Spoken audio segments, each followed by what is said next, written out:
บนดอยแล้วก็นะครับสมัยก่อนก็ทางเลยตึ๊บอันนี้มัน78 องศาสบายมากผมเอาบอกเราเพื่อเอาเชิญแค่นั้นแหละครับเอาจริงสบายมากแล้วเขาจะบอกว่าไม่รู้จักหน้าหนาวออกก็ได้เลยมากกลุ่มเลยสบายมากเลยตุ่มหนาวไม่ขึ้นนะครับยังลงอยู่พ่อ72แล้วอันนี้เพิ่งจะ54วันนี้ก็ต้องแข่งหนาวบ้างเลย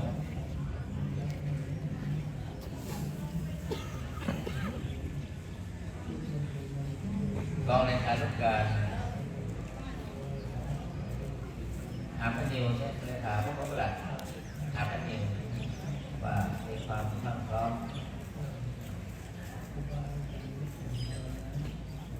ในคุณหลวงพ่อก็จะให้ศีลญาติโยมแล้วก็ให้พรเป็นลำดับไป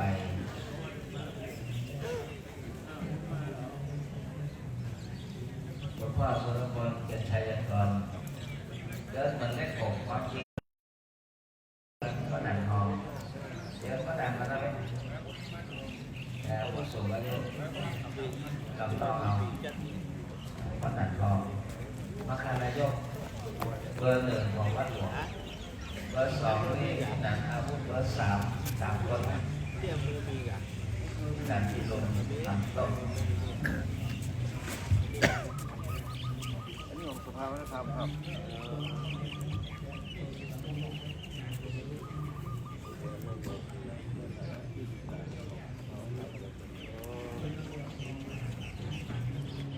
ญาติโยมได้มาทำบุญใส่บาตรทำบุญร่วมชาติใส่บาตรร่วมขันในพระเช้าวันนี้อีกหน่อยที่ยืนใส่บาตรหรือพวกเราทั้งหลายก็จะเป็นบุคคลในประวัติศาสตร์เป็นธรรมดาเนี่ยตัวเล็กๆแก่ตรงนี้สมัยหนูเป็นเด็กอะไรนี่นะไม่ใส่บาตรกับพ่อมันก็เป็นเจเนเรชั่นของเขาไป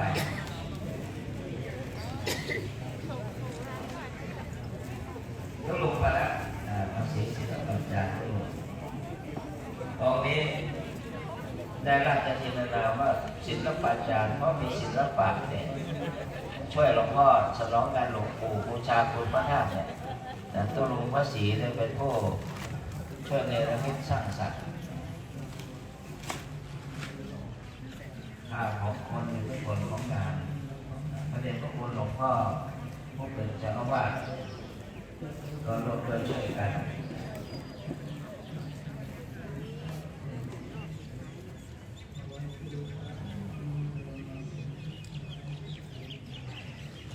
เอาไปถือไม้ทำอะไร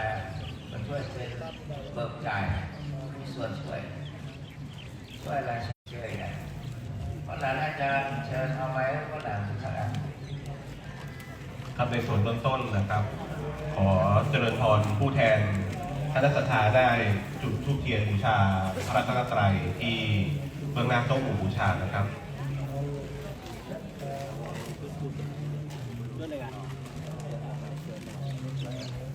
ครับเจริญพรหลวงพ่อเจ้าวาดจุดธูปเทียนบูชาเจริญพรหลวงพ่อเจ้าวาดเจริญพรเจ้าวาดขอเจริญพรท่านสุรพลเกียรติชัยกรได้ส่วนตัวถวายราชสักการะเบื้องหน้าพระบรมไตรลักษณ์พระสมเด็จพระเจ้าอยู่หัวและสมเด็จพระนางเจ้าพระบรมราชินีครับ แข่งข้อเนี่ย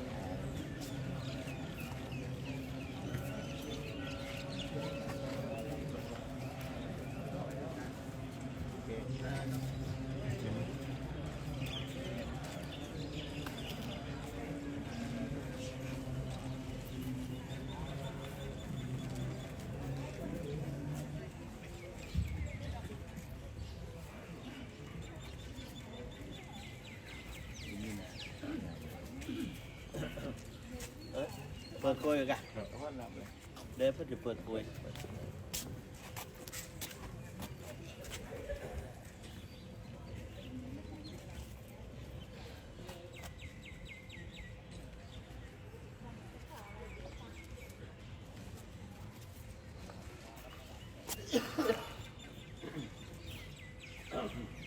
ว่าพร้อมกันนะ อิเมนาสกาเลนะธัมโมธัมมะริโกชยามะอิเมนาสกาเลนะตังธัมมังอภิปูชยามะอิเมนาสกาเลนะตังสังฆังอภิปูชยามะ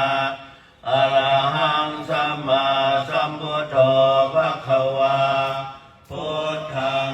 ภวันตังอภิวาเทมิสวากขาโตภควตาธัมโมธัมมังนัมสสามิสุปฏิปันโนภควโตสาวกสังโฆสังฆังนามินะโม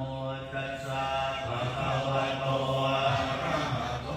สัมมาสัมพุทธัสสะนะโมตัสสะภะคะวะโตอะระหะโตสัมมาสัมพุทธัสสะนะโมตัสสะภะคะวะโตอะระหะโตสัมมาสัมพุทธัสสะนะโมพุทธายะนะมามิติโลกาโมลิโลหะตุเตหะปิเทตังโพชิตังสัพพะโลเกหิอิติมันตังมโนหะรังอหังวันทามิสัพพะทาหังคาวะหาเยปุเรรัมเมโกวิลาลัสสะปะภะเตสะหิเรมาภูหะคัพเพนะโมลิธาตุโยอะหังวันทามิสัพพะทากายเยนะวาจายะเจตสาวาวาชิลังนามะปะปิมังอิทธิปะติหาริยการังพุทธรูปังอะหังวันทามิสัพพะโสสทาโสติภาวันตุเมสิเลธาตามหาเทโลเอเลโกเสเลมังคโลมังคโลปายาเมฆาเวมังคโลปายาเทสโกหารุธานิยาปาโมโคเสสาโนเสสนายโกโลกาทุกัมปิเมตายาสันนิปาทานาคารโกสัพพิมาปะมาโตจาตังนามาสามิสัพพะทาเตสิริมังคละสมณวิสุทธิวงศ์โสภาสง่าองค์ทรงสิริมิวังวายสำรวมยืนเดินนั่งผู้พร้อมพรั่งด้วยละอายปัญญาขจรกระจายชี้อุบายอันมงคลควรแก่ฐานะครูนำสิรู้ทุกหมู่ชน ชาวโลกต่างได้ยนต์สงเคราะห์ชนด้วยเมตตา ผู้ทรงสติปัฏฐานตลอดกาลทุกเวลา ทรงนามสติมาไม่ประมาทองค์อาจงามข้าขอนมัสการปฏิสถานในทุกยามเถระผู้ทรงนามว่าสิริมังคโล โดยในลำดับต่อไปพระนายกจะได้กล่าวคำราชนาสิงห์เพื่อให้คณะทาได้ร่วมรับสินเป็นสิริมงคลในปีใหม่นี้นะครับและหลังจากนั้นจะได้โอกาสในการกินข้าวและพระเดชพระคุณก็จะได้ให้หมู่บ้านและให้พรก่อนจะออกรับบิณฑบาต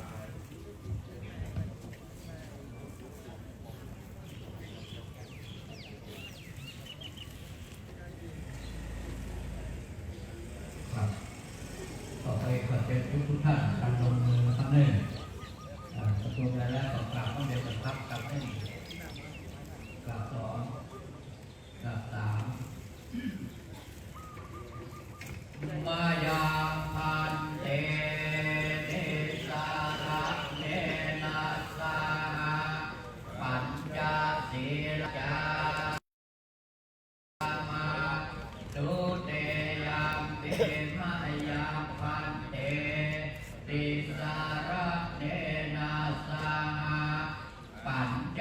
ศีลานิยาจามาตาเตยามปิมัจยามพันเตติสาระเนนาสาปัญจศีลานิยาจามานะโมตัสสะภะคะวะโตอะระหะโตสัมมาสัมพุทธัสสะนะโมตัสสะภะคะวะโตอะระหะโตสัมมาสัมพุทธัสสะนะโมตัสสะภะคะวะโตอะระหะโตสัมมาสัมพุทธัสสะนะโมตัสสะภะคะวะโตอะระหะโตสัมมาสัมพุทธัสสะนะโมตัสสะภะคะวะโตอะระหะโตสัมพุทธัสสะนะโมตัสสะภะคะวะโตอะระหะโตสัมมาสัมพุทธัสสะพุทธังสรณังคัจฉามิพุทธังสรณังคัจฉามิธัมมังสรณังคัจฉามิธัมมังสรณังคัจฉามิสังฆังสรณังคัจฉามิสังฆังสรณังคัจฉามิทุติยัมปิพุทธังสรณังคัจฉามิทุติยัมปิพุทธังสรณังคัจฉามิทุติยัมปิธัมมังสรณังคัจฉามิทุติยัมปิธัมมังสรณังคัจฉามิทุติยัมปิสังฆังสรณังคัจฉามิทุติยัมปิสังฆังสรณังคัจฉามิตติยัมปิพุทธังสรณังคัจฉามิตติยัมปิพุทธังสรณังคัจฉามิตติยัมปิธัมมังสรณังคัจฉามิตติยัมปิธัมมังสรณังคัจฉามิตติยัมปิสังฆังสรณังคัจฉามิตติยัมปิสังฆังสรณังคัจฉามิปานาติปาตาเวระมณีเสขาปะตังสมาธิยามิปานาติปาตาสิกขาปะทังสมาธิยามิอาตินนาตานาเวระมณีเสขาปะตังสมาธิยามิอาตินนาตานาเวระมณีสิกขาปะทังสมาธิยามิกาเมสุมิจฉาจาราเวระมณีเสขาปะตังสมาธิยามิกาเมสุมิจฉาจาราเวระมณีสิกขาปะทังสมาธิยามิมุสาวาตาเวระมณีเสขาปะตังสมาธิยามิมุสาวาตาเวระมณีสิกขาปะทังสมาธิยามิโสราเมรยามัชฌาปมาตาฐานะเวระมณีเสขาปะตังสมาธิยามิโสราเมรยามัชฌาปมาตาฐานะเวระมณีสิกขาปะทังสมาธิยามิมาเนปัญจสิกขาปตานิเสเลนะสุขติงยันติเสเลนะโพ คะสัมปตา ธุ สีเลนะนิพุติงยันติ สาธุ ทัสมาสีลังวิโสทะเย ครับขอเชิญคณะทาทุกท่านโยงเข้ากันเนิ่นว่าตามปกติสาธุโอกาสา สาธุโอกัสสะ โอตานา โอตานะ อินเทปาตัง นิติปตา ทานัง อานัง นิปานา นิปปานะ ปัจจโย ปัจจโย โอโตโนนิจั โอง ตุโนนิจัง สาธุโอกาสา สาธุโอกัสสะ โอตานา โอตานะ อินเทปาตัง นิติปตา ทานัง อานัง นิปานา นิปปานะ ปัจจโย ปัจจโย โอโตโนนิจั โอง ตุโนนิจัง สาธุโอกาสา สาธุโอกัสสะ โอตานา โอตานะ เทปตัง นิปตา ทานังนิพานาปัจจโยโอโตโนนิจัง นิจัง ขอแสดงความเคารพนับถือพระเดชพระคุณหรือเจ้าคุณอัครเวทีผู้ช่วยเจ้าอาวาสพระอารามหลวงคุณพระศรีศิลปาจารย์ที่ปรึกษาเจ้าคณะภาคเจ็ดผู้ช่วยเจ้าอาวาสพระอารามหลวงและก็ท่านผู้ช่วยเจ้าอาวาสพระอารามหลวงทุกรูปพระภิกษุสามเณรในวัดทุกรูป เจริญพรท่านประธานสภาวัฒนธรรมท่านสุรพลเกียรติเชียกรและคณะพี่น้องประชาชนทั้งหลาย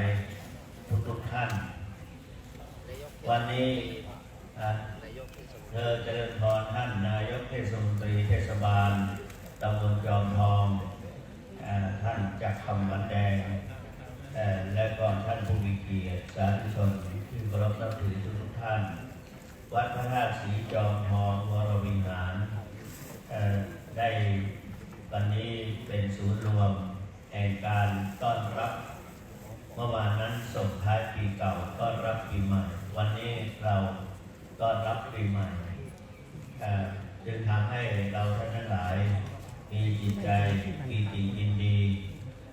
ที่จะต้อนรับปีใหม่ทั้งหมดทั้งมวลนั้นสำคัญอยู่ที่จิตนั้นเป็นสิ่งสำคัญเพราะฉะนั้นเมื่อจิตตั้งมั่นดีแล้วทุกสิ่งทุกอย่างก็จะเป็นไปด้วยความราบรื่นทั้งเป็นอยู่ปัจจุบันและในข่าวขับขันเมื่อจิตตั้งมั่นแล้วก็จะไม่เดือดร้อนไม่เดือดร้อนจิตที่จะตั้งมั่นดีนั้นพระเดชพระคุณหลวงปู่เจ้าคุณพระพรหมมงคลได้นำเอาหลักของการที่มีสติตั้งมั่นหรือจิตตั้งมั่นคือวิปัสสนาแนวสติปัฏฐานสี่เพราะฉะนั้นถ้าเราเริ่มต้นดีๆรักษาจิตโบราณว่ารักษาจิตให้ดีทำหน้าที่ให้ถูกต้องมีสติไม่บกพร่องความเศร้าหมองจะหมดไปหากรักษาจิตไม่ดีทำหน้าที่ไม่ถูกต้องแถมมีสติบกพร่องความเศร้าหมองก็จะมากมายรักษาจิตให้สะอาดเวลาเช้าให้ขาวเวลาเพลให้เย็นเวลาค่ำให้ชุ่มฉ่ำเวลากลางคืนให้สดชื่นทุกขณะดังนั้นจิตที่เรียนใจแช่มชื่นทุกขณะนั้นเดชพระคุณหลวงปู่ได้นำเอาวิปัสสนาแนวสติปัฏฐานสี่มาสอนขอเชิญท่านทั้งหลายว่าตามวิปัสสนาในแนวสติปัฏฐานสี่หนึ่งกายสองเวทนาสามจิตสี่ธรรมวิปัสสนาในแนวสติปัฏฐานสี่หนึ่งกายสองเวทนาสามจิตสี่ธรรมวิปัสสนาในแนวสติปัฏฐานสี่หนึ่งกายสองเวทนาสามจิตสี่ธรรมวิปัสสนาในตั้งมั่นอยู่ได้เราต้องการปฏิบัติไม่ยากโดยเฉพาะอย่างยิ่งเดชพระคุณหลวงปู่ได้วางไว้ที่จะถามว่า ปฏิบัติแล้วเพื่ออะไรเพื่อความบริสุทธิ์แห่งจิตใจของสัตว์ทั้งหลายเพื่อกำจัดความเศร้าโศกเสียใจเพื่อไรรำพันเพื่อกำจัดความทุกข์กายทุกข์ใจเพื่อเข้าถึงหลักความจริงของชีวิตเพื่อบรรลุถึงที่สุดแห่งความสิ้นทุกข์คือพระนิพพานแต่เราทั้งหมดนั้นเราก็ได้พระคุณหลวงปู่ว่าถ้าทำแล้วสามารถปิดประตูอบายภูมิเราสบายใจไม่ต้องไปเกิดในนรกไม่ต้องไปเป็นเปรตไม่เป็นอสุรกายและไม่ต้องไปเป็นสัตว์เดรัจฉานเพราะนั้นและแถมยังเป็นเหตุเป็นปัจจัยให้ได้บรรลุมรรคผลนิพพานและมีผู้ถามว่าจะได้อะไรได้สติต้องสู่สติปัฏฐานสี่ได้สุขติไปสู่ทำอะไรก็พบแต่สิ่งที่ดีๆได้อุปนิสัยเป็นหลักเป็นทุนเป็นติดตามเราไปและก็ได้อินทรีย์พละมีศรัทธาวิริยะสติสมาธิปัญญาแก่กล้าอันนี้แต่เราต้องทำโดยเฉพาะอย่างยิ่งเดินจงกรมแต่หลวงปู่ให้กราบสติปัฏฐานสี่ก่อนท่านหลายที่เคยประพฤติปฏิบัติลองดูลองตั้งแต่ต้นปีนะแล้วกราบสติปัฏฐานสี่แล้วเดินจงกรมและนั่งสมาธิอย่างน้อยสัก15 นาทีครั้งละ15เราก็ลองดูว่าอะไรจะดีขึ้นความจำอะไรแล้วก็จะท่องอะไรก็สามารถจะจำได้แม่นยำช่ำชองท่องปากแล้วก็สติเราก็จะตั้งมั่นมีความเป็นตัวของตัวเองฉะนั้นอย่างน้อยในปัจจุบันจะได้อะไรจิตใจก็สงบจิตใจของเราจะไม่วุ่นวายจิตนั่นเป็นสิ่งสำคัญถ้าว่าเราทำแล้วจิตใจของเราจะสงบแล้วก็พบปัญญาสามารถดูตัวออกบอกตัวได้ใช้ตัวความสั่งตัวเป็นเห็นตัวชัดใจตัวถูกปัญหาความกังวลอะไรต่างๆก็จะหายไปโรคภัยไม่ปรากฏอวิปปิเป็นโอกาสเอาอาพาธมาเป็นอุปกรณ์ก็คือการกำหนดแล้วก็ทีนี้อานิสงส์ก็ส่งถึงพ่อแม่ด้วย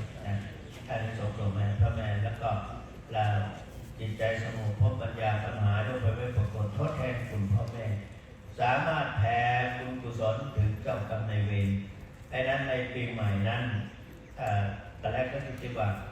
ให้เริ่มต้นมีความขยันประหยัดซื่อสัตย์เสียสละมีวินัยต้องมีขยัน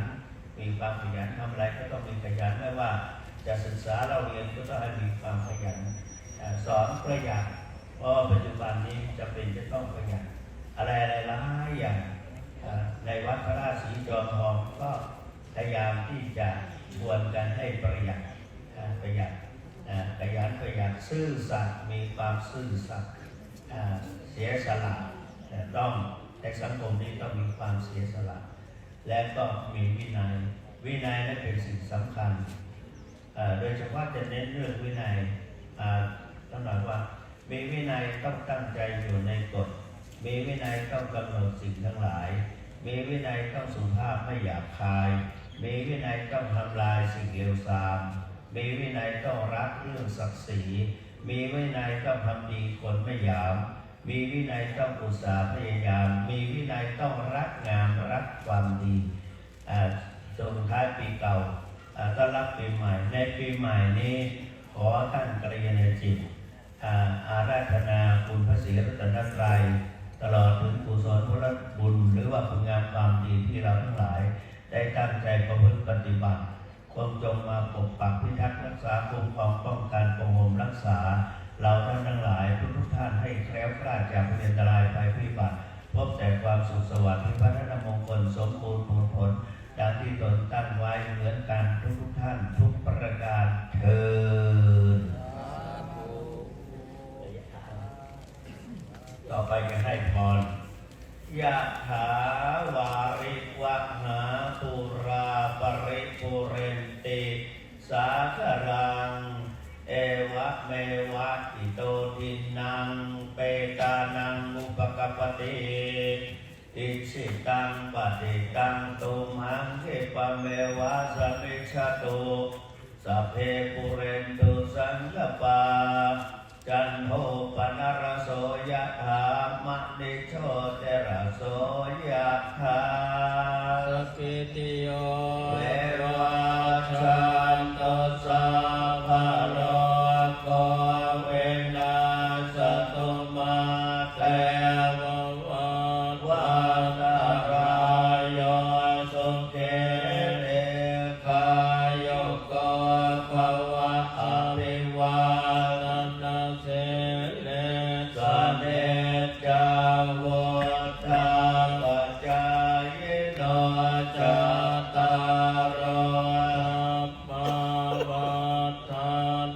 อายุวันโนสุขังภาลังอายุวัตโกตนะวัตโกสิริวัตโกยัสสวัตโกพลวัตโกวันทวัตโกสุขวัตโกโหตุสัพพตาตุกะโลกะพยาเวลาโสกะสารตุปัฏฐวาเอกาอันตรายาปิวินาสันตุจเตนะสายยเสติทานังลาภังโสติภะกยังสุขังพลังสิริอายุจวันโนจะพรกำบุญเทียจยสวาสตวัสสะจะอายุนะเทวสิทธิภวันตุเตภวันตุสัพพมังคลังรักขันตุสัพพเทวตาสัพพพุทธานุภาเวนะสตาโสเทภวันตุเตภวันตุสัพพมังคลังรักขันตุสัพพเทวตาสัพพธรรมานุภาเวนะสตาโสเทภวันตุเตภวันตุสัพพมังคลังรักขันตุสัพพเทวตาสัพพสังฆานุภาเวนะสตาโสติภาวันตุเต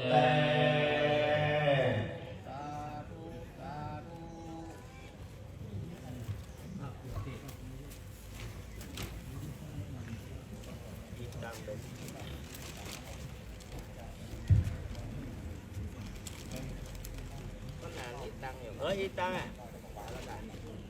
แล้วก็เอาละอีทางเนี่ยอีทางอ่ะคนนั้นเอาละป่ะเดี๋ยวปั่นแล้วโดยในช่วงเช้านี้ท่านอาจารย์หลวงพ่อเจ้าคุณทั้งสามรูปจะได้ออกรับบิณฑบาตโดยเบื้องต้นจะท่านอาจารย์เจ้าคุณภาพระเวทีจะได้จัดแถวพระภิกษุนะครับโดยจะแบ่งเป็นนี่มัน3 แถวนะครับโดยจะแบ่งเป็น3 แถวนิมนต์พระภิกษุได้เข้าแถวต่อที่อาจารย์เจ้าคุณภาพระเวทีที่อาจารย์เจ้าคุณพระศิลปอาจารย์ด้วยนะครับเราจะแบ่งเข้าเป็น3 แถวเพื่อรับบิณฑบาตของคณะศรัทธาทั้ง3 แถวนะครับ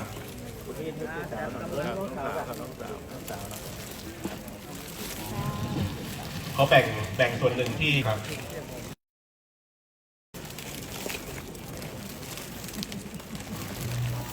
มันเก็บไปไหนไว้ในโนนั่นเก็บได้ดิ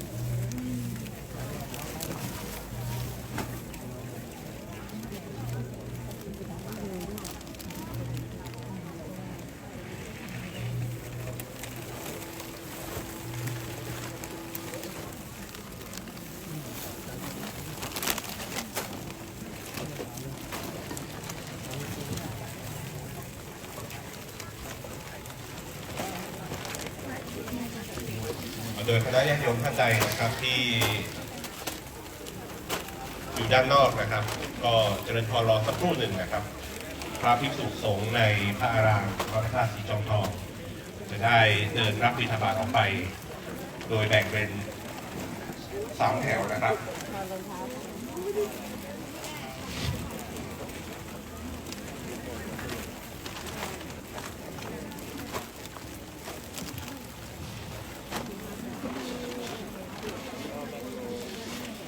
และทุกแถวจะไปรวมอยู่ที่จุดเดียวคือที่ด้านหน้าประตูโถงและเดิน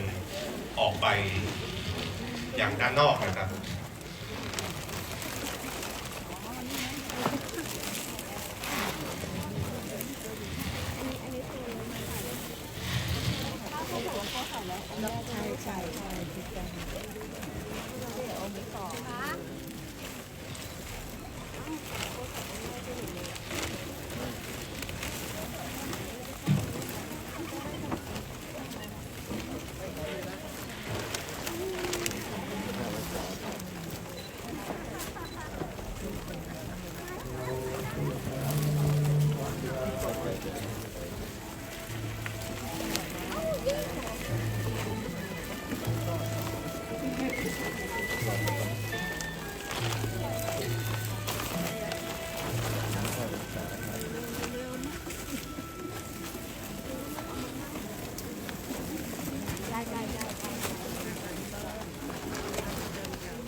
ฏิปทาแปลว่าการปฏิบัติไม่ผิดนั่นแหละเราจึงจำไว้นะข้อนี้อันนะการปฏิบัติอะไรที่ไม่พระองค์ตรัสไว้ในว่าอินทรีย์สามอินทรีย์สองโพธิเจมะตันวุตาสามชาคันยานุอินทรีย์นั้นคือได้แก่ความเป็นใหญ่คือรูปทั้งหลายขึ้นที่ตาเสียงทั้งหลายขึ้นที่หูกลิ่นทั้งหลายขึ้นที่จมูกรสทั้งหลายที่ลิ้นความคิดมีไม่มีที่ใจขึ้นที่ใจอินทรีย์ออกมาตาหูจมูกลิ้นกายใจแล้วเรามีสติอยู่สกัดการที่เราปฏิบัติดีการนั้นต้องจิตอยู่สงบอยู่ที่ในบาตเราออกมาข้างนอกไปเราก็สงบที่ตาหูใจจมูกนิ้วกายใจเห็นหนอไม่หนอไม่ผิดหนอลดหนอปวดหนอลดอันนี้อินทรีย์อย่าไปมองข้ามภาษาของเราคือภาษาลิบุตรได้พ้นไปจากเกาะโสดินสีก็ได้ฟังที่พระองค์ตรัสแต่อัตถุวิชนะโกที่ทำเขาคิดเพราะฉะนั้นก็มีเจ้าที่ได้สวดมนต์ฟังปฏิบัติได้เห็นลายฟันคุณเห็นหนอได้ถึงทำเป็นโสดาบันก็มีในการที่นี้คุณพระองค์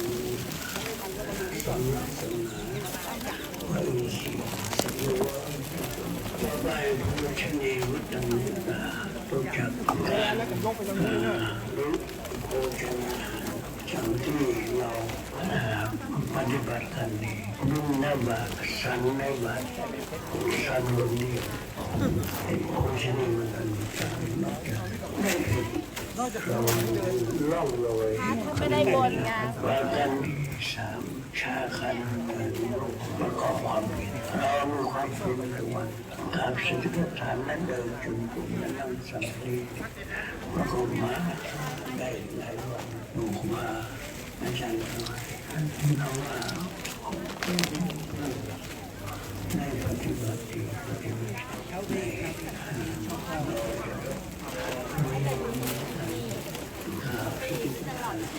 และเดินทางไปนั่งสมาธิอันนี้เป็นชาคันนี้แต่ยักษ์มากขัดสีเราก็สวยแล้วเขาเป็นมาก็สวยกุศลสีคือเธอเรียกว่าทำมันคิดจะรู้ว่าทำมันวันไหนนะเขาไม่แต่ว่าเราจะก้าวจะพูดอะไรจะทำอะไรทำเป็นยอดเองเพราะฉะนั้นก็ขอให้ช่วยความสำคัญในเราทั้งหลายที่สุดในวันนี้เราจะได้ทุกท่านเป็นคนสมาธิไม่ไทยแล้วพ่อไม่ไทยระวังไม่ขึ้นเลยยกไว้ข้างหลังไม่เทเดี๋ยวไปดูถ้ามันเทมันต้องมีคนเฝ้าไม่งั้นหายไปก่อนมันน่าจะมีกระสอบอยู่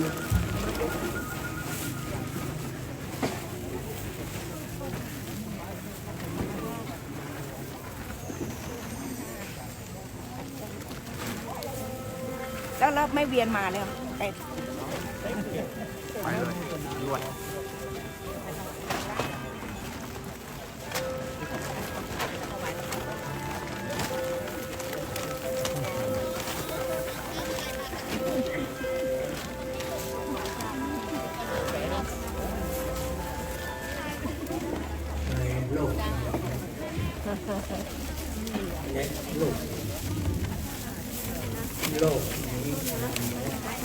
โลก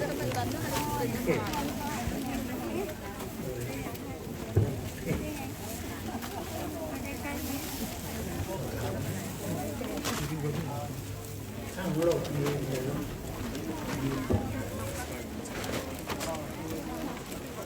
โดยเฉพาะพวกเอกพวกเทวดามีปัญหา